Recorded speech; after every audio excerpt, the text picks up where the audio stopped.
Est-ce que tu te rappelles du film Hugo Cabret? Quand on le regarde, on ne remarque pas à quel point c'est rempli d'effets visuels numériques. Il a d'ailleurs gagné l'Oscar des meilleurs VFX. Un plan a particulièrement retenu mon attention.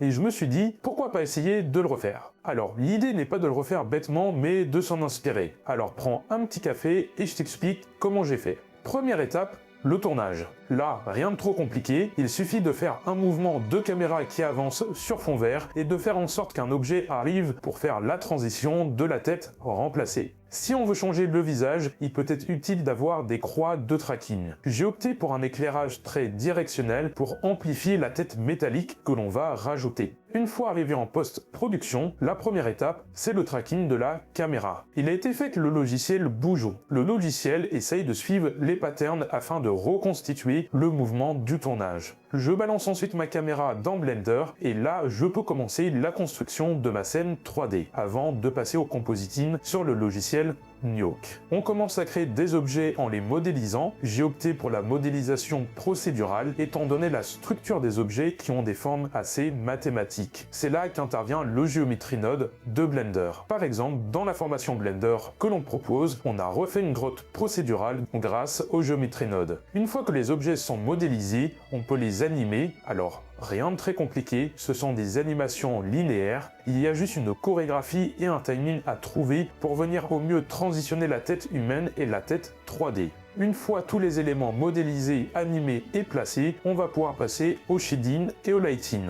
On va rajouter les matériaux qui sont pour la plupart assez métalliques, on rajoute une lumière directionnelle qui colle à celle du tournage, et maintenant on va pouvoir rendre notre plan. Alors au début il faisait plus de 400 frames, mais après le rendu, je trouvais ça plus intéressant de garder seulement 200 frames, donc j'ai un petit peu réduit. Maintenant, place au compositing. La première étape, comme toujours, et pas la plus rigolote, le key-in. Le but est d'extraire la couleur verte pour isoler le personnage, mais ça ne fait pas tout. Il faut enlever les réflexions de vert, et là, on est bon. C'est ce qu'on appelle le despill. Ensuite, on peut s'intéresser au rendu 3D. Alors, j'avais ajouté les ombres. Bon, étant donné que le plan commence un petit peu plus tard, ça ne sert pas à grand chose. J'ai fait le grading et l'intégration des éléments. Plus on se rapproche du personnage, plus on se détache de l'arrière-plan, et donc, par conséquent, plus il devient flou. Pour l'effet atmosphérique, il y a une petite subtilité importante à comprendre. Il faut intégrer le personnage dans cette brume. J'ai donc rajouté un cache 2D, j'ai dû le rendre complètement noir pour effacer ce qu'il y a derrière le personnage et ensuite rajouter l'intensité de noir cohérent en fonction de la profondeur. Il y a pour finir l'intégration de la tête et là ce n'est pas le challenge qui a manqué. Premièrement, il a fallu l'animer en 3D. Jusqu'à là, rien de surprenant. Venir faire passer un objet au moment où elle apparaît pour faire la transition et surtout supprimer la tête et les cheveux. Pour la tête, pas trop de problème.